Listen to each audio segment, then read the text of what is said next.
গুরুত্বপূর্ণ বেদনাদায়ক সংবাদই আপনাদেরকে শোনাতে এসেছি। বেদনাদায়ক সংবাদটি এ কারণে বলেছি যে এটা আমাদের প্রতিরক্ষা বিষয়ক কথা। আমরা একটা ব্যাড নিউজ পেলাম যে জাতিসংঘের শান্তি মিশন থেকে সেনাবাহিনীর সদস্যকে বাংলাদেশে ফেরত পাঠাচ্ছে। এই সেনাবাহিনীর সদস্যকে আটক করার পর স্থানীয়ভাবে আপনার যেই আর্মি ক্যাম্প আছে সেখানে খবর চলে যায়। এরপরেই আপনার সেই পুলিশ সদস্যদের মানে ঘেরাও করে স্থানীয় যারা সেনাবাহিনীর যে টিম আছেন ঘাঁটি থেকে বের হয়ে আসে, থানায় ঢুকে পুলিশ সদস্যদের ব্যাপক মারধর করার অভিযোগ করেছে সেনাবাহিনীর সদস্যদের বিরুদ্ধে। পুলিশের সাবেক র্যাবের প্রধান, যার বিরুদ্ধে মার্কিন যুক্তরাষ্ট্র ভিসা নিষেধাজ্ঞা দিয়েছে, তার হাজার হাজার কোটি টাকার সম্পদ, হাজার হাজার কোটি টাকা নগদ, এই যার বেতন সারা জীবনে হচ্ছে 2.5 কোটি টাকা, এর কোনো তদন্ত হচ্ছে না, সরকারের পক্ষ থেকে কোনো ইনভেস্টিগেশন করা হচ্ছে না।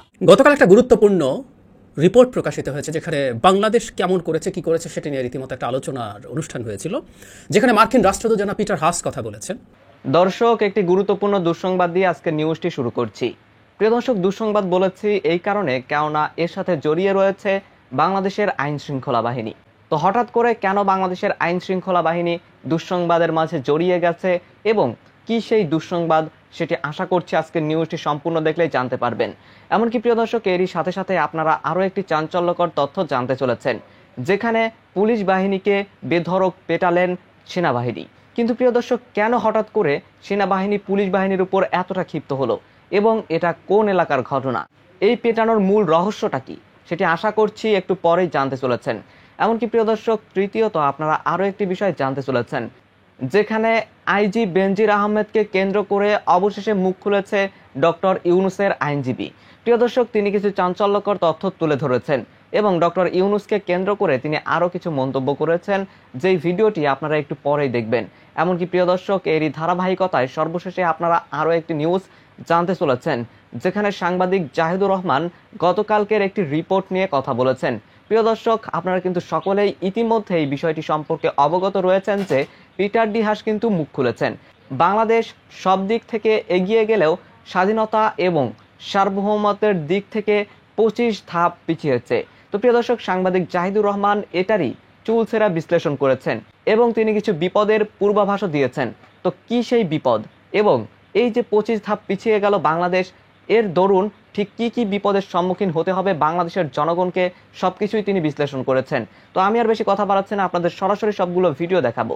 তবে ভিডিওগুলো দেখানোর আগে বলি, যারা এখনো চ্যানেলটি সাবস্ক্রাইব করেননি সকলে চ্যানেলটি সাবস্ক্রাইব করে পাশে থাকা বেল আইকনটি বাজিয়ে দিবেন। আর যারা ইতিমধ্যেই সাবস্ক্রাইব করে রেখেছেন তাদের সকলকেই অসংখ্য ধন্যবাদ। তো চলুন একটি লাইক দিয়ে আমরা ধারাবাহিকভাবে সবগুলো ভিডিও দেখে আসি। গতকাল একটা গুরুত্বপূর্ণ রিপোর্ট প্রকাশিত হয়েছে যেখানে বাংলাদেশ কেমন করেছে কি করেছে সেটা নিয়ে রীতিমতো একটা আলোচনার অনুষ্ঠান হয়েছিল, যেখানে মার্কিন রাষ্ট্রদূত জনাব পিটার হাস কথা বলেছেন। এবং পিটার হাস বাংলাদেশের কোনো একটা সূচক নিয়ে কথা বলবেন এবং বাংলাদেশ সূচকে ভালো থাকবেন, এটা আমরা চোখ বন্ধ করে বলে ফেলতে পারি। সেই কথার জবাব আওয়ামী লীগের পক্ষ থেকে দেওয়া হবে না, তাও তো হতে পারে না। জনাব ওবায়দুল কাদের, মানে আমরা খুব কথা বলি না, কথা মাটিতে পড়ার আগেই জবাব দিয়ে দিয়েছেন, পিটার হাসকে এক হাত দিয়ে নিয়েছেন। সেই বিষয়গুলোতে আসবো। আগে রিপোর্টটা নিয়ে কিছু কথা, কিছু কি ফাইন্ডিং নিয়ে একটু কথা বলতে চাই। আমরা জানি আটলান্টিক কাউন্সিল নামে একটা গুরুত্বপূর্ণ থিঙ্ক ট্যাঙ্ক আছে আমেরিকার, যারা মূলত আটলান্টিকের দুই পারে নর্থ আমেরিকা এবং ইউরোপের দেশগুলোর মধ্যে কোলাবোরেশন বাড়ানো এবং মূলত liberal democracy, openness, open society, multiculturalism এগুলোকে তারা প্রমোট করে এবং আমেরিকান লিডারশিপ, আমেরিকান পলিসি কীভাবে কাজ করবে সেগুলো নিয়ে তাদের কাজ করার জন্য এই থিঙ্ক ট্যাঙ্কটা 1961-এ তাদের কার্যক্রম শুরু করে। সুতরাং যথেষ্ট বয়স্ক একটা প্রতিষ্ঠানও। তারা একটা ইন্ডেক্স প্রকাশ করেছে, ফ্রিডম অ্যান্ড প্রসপারিটি ইন্ডেক্স, এবং বাংলাদেশের জন্য তারা আলাদা একটা রিপোর্ট তৈরি করে। সব দেশের জন্যই আছে, বাংলাদেশের জন্যও আছে। আমি ওই রিপোর্টটা নামালাম এবং একটু বোঝার চেষ্টা করলাম ওখানে কি আছে না আছে। বাংলাদেশের পত্রপত্রিকাগুলো মোটা দাগে এই সম্পর্কে জানিয়েছে। প্রাথমিক তথ্যটা হচ্ছে যেটা গুরুত্বপূর্ণ, ফ্রিডম ইন্ডেক্স, আমি ওই জায়গায় আসবো। ফ্রিডম ইন্ডেক্সটাই বাংলাদেশ সবচেয়ে বেশি খারাপ করেছে, কিন্তু প্রসপারিটি ইন্ডেক্স যেটা, সেটাই তুলনামূলকভাবে বাংলাদেশ ভালো করেছে এবং সত্যিকার অর্থে দক্ষিণ এশিয়ায় ভালো করেছে। এখন আমাদের যেটা জানতে হবে সেটা হচ্ছে কি কি বিষয় দিয়ে প্রসপারিটি ইন্ডেক্স করা হয়েছে। আমরা অন্যটাও ফ্রিডম ইন্ডেক্সও কি হিসাব করা, কি কি ভিত্তিতে করা হয়েছে সেটাও আসবো। প্রসপারিটি ইন্ডেক্স আছে education, income, health, inequality, environment, minority rights, এই কয়েকটা জিনিস, এই 6টা জিনিসকে বিবেচনা করে তারা র্যাঙ্কিং করছে এবং এই র্যাঙ্কিংয়ে বাংলাদেশের অবস্থান বেশ ভালো। দক্ষিণ এশিয়ায় আমরা বলবো শ্রীলঙ্কা শুধু বাংলাদেশের চাইতে উপরে আছে, বাংলাদেশের চাইতে ভারত, পাকিস্তান, নেপাল সবাই নিচে আছে এবং সাউথ অ্যান্ড সেন্ট্রাল এশিয়ার যে অ্যাভারেজ গ্রাফটা দেখলেই দেখবেন সেই অ্যাভারেজের চাইতে বাংলাদেশ বেশি স্কোর করেছে, তবে গ্লোবাল অ্যাভারেজের চাইতে বাংলাদেশ কম স্কোর করেছে এই একটা জায়গায়। আর আমি একটু যদি জানিয়ে দেই, সেটা হচ্ছে এই সূচকের মধ্যে যে সমৃদ্ধি সূচক বা প্রসপারিটি ইন্ডেক্স, তার মধ্যে বাংলাদেশ মানে র্যাঙ্কিংটা করা হচ্ছে 164টা দেশের মধ্যে। বাংলাদেশ 99তম, ভারতের অবস্থান 146, পাকিস্তান 150, এইরকম একটা অবস্থান আছে। কিন্তু যে জায়গাটা নিয়ে কথা বলতে চেয়েছি আমরা, সেটা হলো যেটা আমাদের জন্য অনেক বেশি গুরুত্বপূর্ণ, সেটা হচ্ছে ফ্রিডম ইন্ডেক্স। ফ্রিডম ইন্ডেক্সে কী কী জিনিস, তারা তিনটা মূল বিষয়ের উপরে আরও তিনটা মূল বিষয়কে আবার কতগুলো সাব বিষয় ভাগ করা আছে। তিনটা মূল বিষয় হচ্ছে legal sub index, economic sub index, political sub index. Legal sub ইন্ডেক্সের মধ্যে আছে bureaucracy and corruption, security, clarity of the law, judicial independence and effectiveness, informality. Economic sub ইন্ডেক্সের মধ্যে women's economic freedom, investment freedom, property rights, trade freedom. Political sub ইন্ডেক্সের মধ্যে রয়েছে elections, civil liberties, political rights, legislative constraints on the executive. এই জিনিসগুলো আছে, এই জিনিসগুলোকে একত্র করে ফ্রিডমের ইন্ডেক্স করা হয়েছে। ফ্রিডমের ইন্ডেক্সে বাংলাদেশের অবস্থান আমরা যদি দেখি, খেয়াল করি, বাংলাদেশ 141তম হয়েছে, তার স্কোর হচ্ছে 40। আমাদের এই দক্ষিণ এশিয়ার দেশগুলোর অবস্থা যদি বলি, ভুটানের ranking 61, score 69.3, Nepal 86, score 62.3, Sri Lanka 97, তার পজিশন, স্কোর 58.9, ইন্ডিয়া 104, তার স্কোর হচ্ছে 56.3। অনিবার্যভাবেই পাকিস্তানের আলোচনা আসবে। আমাদের বহু মানুষ যখন সমানে গালিগালাজ করি, তুলনা করে গর্ববোধ করতে থাকি, সেজন্য আমি পাকিস্তানকে সবসময় আলাদা সিগনিফিকেন্স দিয়ে দেখতে চাই। পাকিস্তান এতে স্কোর করেছে 52.3, তার পজিশন হচ্ছে 113। ওদের 52.3 স্কোর, বাংলাদেশের 40.8। তার মানেটা হচ্ছে বাংলাদেশের চাইতে আমরা খেয়াল করি 12-13 বেশি স্কোর আছে তাদের। Very significant, very interesting. আমি পিটার হাস এবং ওবায়দুল কাদেরের পাল্টাপাল্টি নিয়েও আসবো। এখানে আরেকটা ফাইন্ডিং আছে, আমি যে পিডিএফটা আছে এটা অনলাইনে পাওয়া যায়, আগ্রহীরা একটু দেখে নেবেন। এখানে 95 সাল থেকে তারা র্যাঙ্কিংটা শুরু করেছে। খুব ইন্টারেস্টিংলি তারা 2000 সালের এবং 2022 সালের বাংলাদেশের তুলনা করেছে, ফ্রিডমের ক্ষেত্রে এবং প্রসপারিটির ক্ষেত্রেও করেছে। 2000 সালে কিন্তু আওয়ামী লীগ ক্ষমতায় ছিল এবং একটা নির্বাচিত, সহি নির্বাচনের মাধ্যমে নির্বাচিত একটা সরকার ক্ষমতায় ছিল। বাংলাদেশ সে সময় অবস্থান ছিল 116, এখন 141, 25 ধাপের অবনমন হয়েছে। পিটার হাস ইনফ্যাক্ট এই জিনিসটাকে হাইলাইট করার চেষ্টা করেছেন। আবারও খেয়াল করি আমরা একটু যদি দেখি, ইলেকশনে বাংলাদেশ 75 ছিল, এখন 116তে চলে গেছে। সিভিল লিবার্টিস 112 ছিল, 129। মানে এই জায়গাগুলোর ম্যাসিভ পরিবর্তন এবং বিচার বিভাগের পরিবর্তনের জায়গাটা সবচেয়ে খারাপ। আই রিপিট, এটা 87 ছিল ইন্ডিপেন্ডেন্স অফ এফেক্টিভনেসের ক্ষেত্রে, এটা 138তম হয়ে গেছে। এই হলো পরিস্থিতি। এই তুলনাটা এই আওয়ামী লীগ সরকারই ছিল, মানে একটা নির্বাচিত সরকারের সময় মানুষের ফ্রিডম কেমন থাকে আর এখন কি অবস্থা সেটা খুব ক্লিয়ার। রিপোর্টের একটা জায়গা আমি একটু পড়তে চাই, সেটাকে বাংলা করলে এরকম হয়, একটা পত্রিকাটা তর্জমা করে এরকম বলেছে। প্রতিবেদনে বলা হয়েছে জাতীয় তারা তাদের থিঙ্ক ট্যাঙ্কটা দেখেছে যে মৌলিক স্বাধীনতা জোরদার করলে দীর্ঘমেয়াদী অর্থনৈতিক সমৃদ্ধি হয় এবং গতিশীল হয়। প্রতিবেদন কোটান করে বলা হয়েছে জানুয়ারির সংসদ নির্বাচনের মধ্য দিয়ে একটি কর্তৃত্ববাদী দলীয় ব্যবস্থার দিকে শক্তিশালী পরিবর্তন এসেছে। বিরোধী দলকে বয়কট করে সেটি পুঁজি হিসেবে ব্যবহার করে আওয়ামী লীগ তার 15 বছরের শাসনকাল টিকিয়ে রেখেছে। পাশাপাশি প্রধানমন্ত্রী শেখ হাসিনা বিশ্বের সবচেয়ে দীর্ঘ সময় ক্ষমতায় থাকা নারী সরকার প্রধান হতে যাচ্ছেন। এটি স্থিতিশীলতার ইঙ্গিত দিলে কর্তৃত্ববাদী দলীয় ব্যবস্থাগুলো প্রায় বিভিন্ন ঝুঁকির মুখোমুখি হয়, যা সুশাসনকে ক্ষতিগ্রস্ত করতে পারে। এই ঝুঁকিগুলো কমানোর জন্য রাজনীতি, সরকার ব্যবস্থা এবং অর্থনীতিতে সুস্থ প্রতিযোগিতা নিশ্চিত করতে হবে। যেন পিটার হাস তার বক্তব্য, আমি এটা মিডিয়াতে এসছে, আমি শুনলাম, উনি খুব ক্লিয়ারলি উল্লেখ করেছেন যে বাংলাদেশে 25 ধাপ অবনমন হয়েছে 2000 থেকে এই 22-23 সালের মধ্যে। 25 ধাপ, 141 আর 116 ছিল তখন, মানে অ্যাজ এ হোল ফ্রিডমের ক্ষেত্রে। এবং উনি একটা বাক্য রিপিট করেছেন, বলার পর বলছেন যে এটা উনি আবার বলছেন। বাক্যটা হচ্ছে বাংলাদেশ যেভাবে ক্যাটাগরাইজড হয়েছে হলো, মানে আমরা যদি আবার একটু দেখি ছবিটা, আমি দেখে বলছি আর এখানে না শো করলেও, বাংলাদেশকে এখানে বলা হয়েছে ফ্রিডমের ক্ষেত্রে মোস্টলি আনফ্রি। উনি বলছেন কোনো মোস্টলি আনফ্রি কান্ট্রি, এবং বাংলাদেশ প্রসপারিটির ক্ষেত্রে বাংলাদেশকে বলা হচ্ছে মোস্টলি আনপ্রসপারাস। পুলিশের সাবেক র্যাবের প্রধান, যার বিরুদ্ধে মার্কিন যুক্তরাষ্ট্র ভিসা নিষেধাজ্ঞা দিয়েছে, তার হাজার হাজার কোটি টাকার সম্পদ, হাজার হাজার কোটি টাকা নগদ, এই যার বেতন সারা জীবনে হচ্ছে 2.25 কোটি টাকা, এর কোনো তদন্ত হচ্ছে না, সরকারের পক্ষ থেকে কোনো ইনভেস্টিগেশন করা হচ্ছে না। ডক্টর ইউনূস সাহেব একজন দাগী আসামি, উনি বেল পেলে পালিয়ে যাবেন, তাই প্রতি মাসে মাসে তাকে এখানে হাজির করা হচ্ছে। এই যে আপনাদের পাশে বসে আছেন মোহাম্মদ শাহজাহান, উনি ডক্টর ইউনূস সাহেবের পরে নোবেল বিজয়ী গ্রামীণ ব্যাংকের ব্যবস্থাপনা পরিচালক ছিলেন। কোভিডের সময় তিনি স্ট্রোক করে পার্মানেন্টলি প্যারালাইজড হয়ে গেছেন, তাকে পর্যন্ত অ্যাম্বুলেন্সে করে এনে আজকে এখানে হাজিরা দেওয়া হচ্ছে। আজকে নুরজাহান বেগম যে দেখতে পাচ্ছেন, উনিও গ্রামীণ ব্যাংক, নোবেল বিজয়ী গ্রামীণ ব্যাংকের ব্যবস্থাপনা পরিচালক ছিলেন। এই সমস্ত লোক এবং আজকে আপনারা দেখতে পাচ্ছেন আমাদের আশরাফুল হাসান সাহেব, উনি হচ্ছেন এক্সিকিউটিভ ডাইরেক্টর গ্রামীণ টেলিকম। তারা হচ্ছেন আজকে সমাজের কাছে অত্যন্ত নিকৃষ্ট ব্যক্তি। তাদেরকে আপিল হলে নির্দিষ্ট আপিল শুনানি পর্যন্ত বেল মঞ্জুর করা হয়। আজকেও আমরা আবেদন করেছি, সরকার এর বিরোধিতা করেছে। কেন বিরোধিতা করেছে তা আমরা জানি না। অথচ আপনারা জানেন যে আপনারা ইসলামী ব্যাংকের একজনে আপনার 1100 কোটি টাকা আত্মসাৎ করে পালিয়ে গিয়েছে। অনেকে বলে হাজার হাজার কোটি টাকা। সুপ্রিম কোর্ট বলেছে দুদক তার বিরুদ্ধে ব্যবস্থা নিতে পারবে।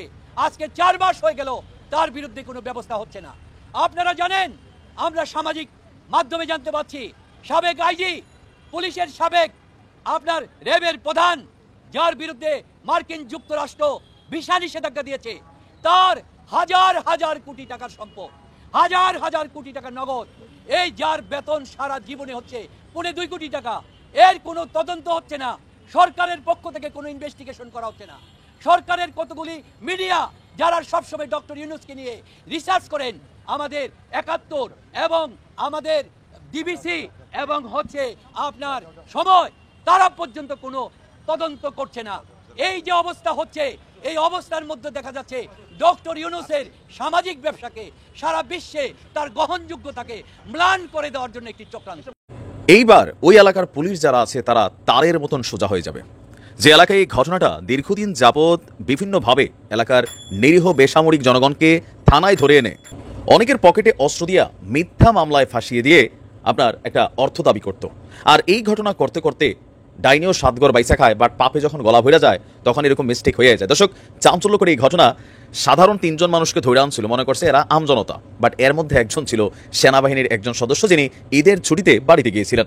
তাকে থানায় ধরে এনে 3টা আগ্নেয়াস্ত্র 3 জনরে দিয়া বলছে চালান করে দিব পয়সা দিয়ে, কিন্তু জানতো না যে এখানে একজন সেনাবাহিনীর সদস্য আছে। এরপরই ঘটছে ঘটনা। এই সেনাবাহিনীর সদস্যকে আটক করার পর স্থানীয়ভাবে আপনার যেই আর্মি ক্যাম্প আছে সেখানে খবর চলে যায়। এরপরেই আপনার সেই পুলিশ সদস্যদের মানে ঘেরাও করে স্থানীয় যারা সেনাবাহিনীর যে টিম আছেন ঘাঁটি থেকে বের হয়ে আসে। থানায় ঢুকে পুলিশ সদস্যদের ব্যাপক মারধর করার অভিযোগ করেছে সেনাবাহিনীর সদস্যদের বিরুদ্ধে। আর ইতিমধ্যেই এই ভিডিওটা সোশ্যাল মিডিয়াতে ভাইরাল। তবে এই ঘটনা আমাদের বাংলাদেশের না, ঘটনাটা হচ্ছে পাকিস্তানের পাঞ্জাব প্রদেশের ভাওয়ালনগরের একটি থানায় আলোচিত এই ঘটনা। আপনার মানে গণমাধ্যমগুলো বলছে পুলিশ সদস্যদের পেটানোর ঘটনাটা ঘটছে গত সোমবার, আর ভিডিওটা ভাইরাল হয়েছে বুধবার। একটি ভিডিওতে দেখা যায়, আপনারা দেখছেন যে সেনাদের দেখে দৌড়ে পালানোর চেষ্টা করছিল পুলিশ সদস্যরা, কিন্তু তাদের মধ্যে একজনকে ধরে ফেলে সেনাবাহিনীর লোকেরা, মানে আর্মির সদস্যরা, এরপরে ব্যাপক পরিমাণ কেলায়। পাকিস্তানি গণমাধ্যমগুলো বলছে ভাওয়ালনগরের ওই থানায় পুলিশ সদস্যরা 3 বেসামরিক ব্যক্তিকে আটক করে এবং অবৈধ অস্ত্রের অজুহাতে তাদের কাছ থেকে টাকা দাবি করে। যে 3 জনকে আটক করা হয়েছিল এদের মধ্যে একজন সেনাবাহিনীর সদস্য, প্লাস তার বাড়িতেও আপনার এক কর্মকর্তার বাড়িতেও এই পুলিশ অভিযান চালায়। আর এতে সেনা সদস্যরা ক্ষিপ্ত হয়। এরপর সেনা সদস্যরা গাড়ি যোগে ভাওয়ালনগরে ওই থানায় অভিযান চালায়। এই সময় থানায় আটক ছিল 3 জন। থানায় অভিযান চালিয়ে আটক 3 জনকেই ছাড়িয়ে আনতে যান সেনারা। এক পর্যায়ে পুলিশ সদস্যদেরকে সেখানে ব্যাপক মারধরও করেন। শুধু তাই নয়, বেসামরিক ব্যক্তিদের আটক এবং তাদের কাছ থেকে অর্থ চাওয়ায় 4 পুলিশ সদস্যকে অলরেডি সাথে সাথে বরখাস্ত করেছে, এমনকি গ্রেপ্তার করেছে দেশটির পুলিশের ঊর্ধ্বতন কর্মকর্তাদের নির্দেশে, যার মধ্যে সেনাদের হাতে ব্যাপক পিটুনি খাওয়া এক পুলিশ সদস্য রয়েছে। বিষয়টি সেনাবাহিনীর থানা এবং কি মানে পুলিশের মধ্যে যেই বিভাজন তৈরি হচ্ছে, এই বিষয়টাকে সর্ট আউট করার জন্য বা সমাধান করার জন্য সেনাবাহিনীর ঊর্ধ্বতন কর্মকর্তারা এবং পুলিশের ঊর্ধ্বতন কর্মকর্তারা আবার বেশ কয়েকটা বৈঠকও করেছে, যেন বিষয়টা পুরো দেশে ছড়িয়ে না যায়। আর আমরা যদি দেখি, মানে পরিস্থিতিটাকে ঠান্ডা করার জন্য পাঞ্জাব পুলিশের যেই থানায় এই ঘটনা হয়েছে, বা পাঞ্জাব পুলিশের ঊর্ধ্বতন কর্মকর্তারা সেনাবাহিনীর থানায় হামলা চালানোর বিষয়টিকে এড়িয়ে গিয়ে পরিস্থিতি ঠান্ডা করার চেষ্টা করছে। তারা বলছে যে পাঞ্জাবের সন্ত্রাসী এবং অপরাধী দমনে পুলিশ ও সেনাবাহিনী একযোগে কাজ করছে। এদিকে এই ঘটনা জানাজানি হওয়ার পরে ইমরান খানের দলের যারা সদস্য আছেন তারা আপনার এই মানে পাঞ্জাবের পুলিশ প্রধানের পদত্যাগ দাবি করেছেন। বলছেন যে এই ঘটনাটা নিঃসন্দেহে পুলিশের জন্য অপমানজনক। তবে এরকম ঘটনা মাঝে মাঝেই আমাদের ভারত বলেন, পাকিস্তান বলেন বা বাংলাদেশ বলেন, যে সাধারণ মানুষকে অনেক সময় অর্থের লোভে ধৈর্য আয়না থানাতে চালান দেওয়া হয়, অনেকের পকেটে মাদকও ঢুকিয়ে দেওয়া হয়, ইয়াবা বলেন, অস্ত্র বলেন, এমন ঘটনাগুলোও কিন্তু মাঝে মাঝে ঘটে। তবে পাঞ্জাব পুলিশের এমন ঘটনায় আজকে পাকিস্তান জুড়ে তোলপাড়। সোশ্যাল মিডিয়া প্ল্যাটফর্মে আমজনতা সেনাবাহিনীকে আসলে অনেকে সাপোর্ট করছেন যে সেনাবাহিনী যেই ঘটনা ঘটিয়েছে এটা একটা নিদর্শন। অদূর ভবিষ্যতে সমগ্র পাকিস্তান জুড়ে যখন কোনো থানায় এই ধরনের অপকর্ম হবে তখন সেনাবাহিনীর সামনে এগিয়ে আসবে, এমনটাই প্রত্যাশা সোশ্যাল মিডিয়াতে পাকিস্তানি আমজনতার। গুরুত্বপূর্ণ বেদনাদায়ক সংবাদই আপনাদেরকে শোনাতে এসেছি। বেদনাদায়ক সংবাদটি এ কারণে বলেছি যে এটা আমাদের প্রতিরক্ষা বিষয়ক কথা। প্রতিরক্ষা বিষয়ক কথাটা আমাদের বেদনার এই কারণে যে এই প্রতিরক্ষা বিভাগটা বাংলাদেশের সকলের প্রিয় এবং পছন্দের এবং আমাদের ভালোবাসার স্থান, আমাদের শ্রদ্ধার স্থান। কিন্তু সেখানে আমরা একটা ব্যাড নিউজ পেলাম যে জাতিসংঘের শান্তি মিশন থেকে সেনাবাহিনীর সদস্যকে বাংলাদেশে ফেরত পাঠাচ্ছে। এই কথাটা শোনার পরে আমি চিন্তা করলাম যে আপনাদের সাথে এটা শেয়ার করা, এবং বাংলাদেশে খুব একটি গুরুত্বপূর্ণ দুঃসংবাদ এটা বাংলাদেশের জন্য। আমরা কিন্তু এই দুঃসংবাদটা পাওয়াবো বলে আগের থেকে চিন্তা করছিলাম, কিন্তু আমরা ভেবেছিলাম আমাদের সরকার বুদ্ধিমত্তার সাথে খুব এই জিনিসটা পার করতে পারবে।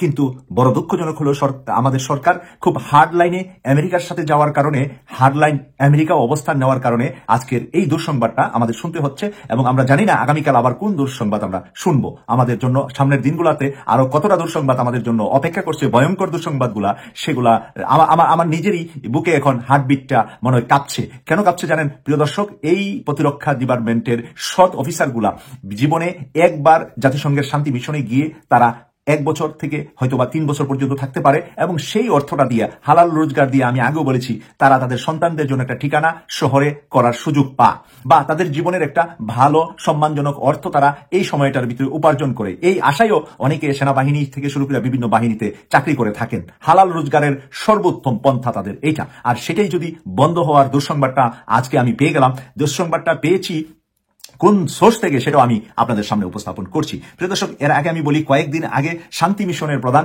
বাংলাদেশে এসেছিলেন, এবং বাংলাদেশে এসে উনি যেই কতগুলা শর্ত দিয়েছে, যে শর্তগুলা অনেক কঠিন শর্ত, যে বাংলাদেশ থেকে যারা যাবে তাদের যেন পরীক্ষা নিরীক্ষা করে পাঠানো হয়, এবং পরীক্ষা নিরীক্ষা ছাড়া তারা আর কাউকে নিবে না। পরীক্ষা নিরীক্ষাটা কোন মেশিন দিয়া করবে, কে খারাপ কাজে জড়িত, কে ভালো কাজে জড়িত, এই পরীক্ষা নিরীক্ষা করার মানেটা হলো আমাদের সেনাবাহিনী, আমাদের যৌথ বাহিনী আর জাতিসংঘীয় শান্তি মিশনে যাওয়া সম্ভব না যদি না বাংলাদেশে গণতান্ত্রিক উপায়ে নির্বাচনে প্রধানমন্ত্রী শেখ হাসিনা রাজি না। যারা প্রতিরক্ষা ডিপার্টমেন্ট থেকে নিরাপত্তার জন্য শান্তি মিশনে ছিলেন, এর মধ্যে কিন্তু ইউটার্ন নিয়ে বাংলাদেশে রওনা দিয়েছেন। প্রিয় দর্শক, এই যে 1500 মালি থেকে পাঠানো শুরু হয়েছে, এটা তো শুরু, শেষ নয়। এবং তারা বলেছেন বা ইঙ্গিত করেছিলেন আগে, কিন্তু আমাদের সরকার এটাকে পাত্তা দেয় নাই। আমাদের সরকার এটাকে অমূল্যায়ন করে, আমেরিকা না গেলে কি হবে, আমেরিকার সাথে আমাদের কিছু নাই। কিন্তু আমরা আগেই বলেছিলাম প্রিয় দর্শক, এটা আমেরিকা নয়, এটা আমেরিকা আর জাতিসংঘ একটা বলা চলে যে এক মায়ের ঘরের 2 সন্তানের মতো। জাতিসংঘের কার্যক্রম আমেরিকার বাইরে হয় না, আর জাতিসংঘের হেডকোয়ার্টারটাও আমেরিকার মধ্যে। তো সেই কারণে আমরা জানি জাতিসংঘের উপরে সবচেয়ে বেশি প্রভাব খাটায় আমেরিকা, এবং তাদের অর্থেই জাতিসংঘ বেশি চলে। তো সেখানে আমেরিকার সাথে আমাদের যে এই গোলমালটার যদি মীমাংসা আমাদের মাননীয় প্রধানমন্ত্রী না করতে পারেন, উনি ওনার পরিবার, ওনার সন্তানরা সহ বিভিন্ন ধরনের সমস্যায় কিন্তু পড়ে গিয়েছেন। আমরা অনেকগুলা তথ্য পেয়েছি ওনার মেয়ের জামাই, ওনার ছেলে সম্পর্কে। এই তথ্যগুলো কিন্তু একে একে প্রকাশ হচ্ছে বিভিন্ন মিডিয়াতে, বিভিন্ন সোশ্যাল মিডিয়াতে কিন্তু প্রকাশ হচ্ছে। হয়তোবা বাংলাদেশের নিউজ পেপারগুলো ওপেনলি লেখেন না, লিখতে পারেন না, তাদের উপর হয়তোবা নিষেধাজ্ঞা। প্রিয় দর্শক, আমি আশা করছি আপনারা সকলেই অত্যন্ত মনোযোগ সহকারে সবগুলো ভিডিওই দেখেছেন।